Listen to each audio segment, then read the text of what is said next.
changing the education system. What are these non-scientific, non-economic factors? First and most important, again from the point of view of this gathering, is the civilizational reworking that's going on now. And integrating India's reawakening with respect to its identity, its core identity. This is coming back. Almost as important are reforms in the judiciary and law enforcement. Unless these things are done properly, much of what we are doing in other spheres will be actually meaningless. It will be like some armchair debates and some adda, tea, drinking tea, coffee, etc. That kind of thing. It will degenerate into that. Also, closely allied with this is administrative reform. This has got nothing to do with science or economics. These have to do with basic changes that must take place in the country before all our dreams can be realized into something tangible. Also in a time-bound fashion, 10 years, 15 years, 20 years, but not forever, not for 75 years. We have waited too long.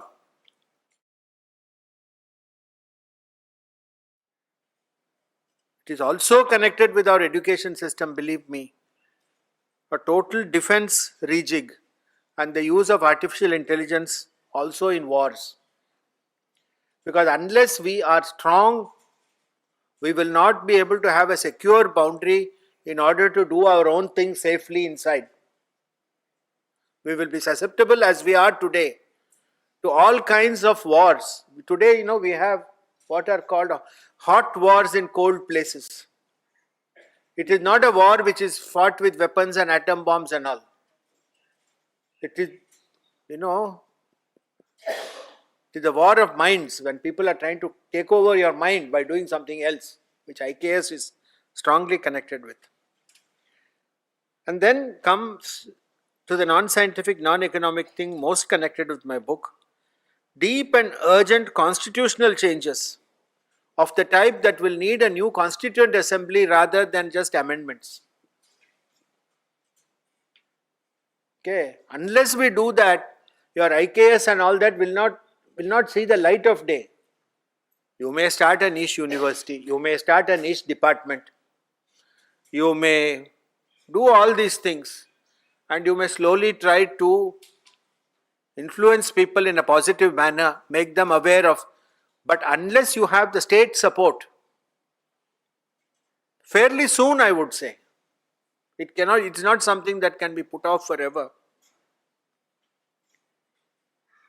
Unless you have these constitutional changes, and now coming more into the education front, the matter of decentralization or federal structure and the states beginning to feel a little more that they are part of the whole. In supramolecular chemistry or systems biology, in any study of the complex system, we say the whole is greater than the sum of the parts. The whole is the union. The parts are the states. Without strong states, you cannot have a strong union.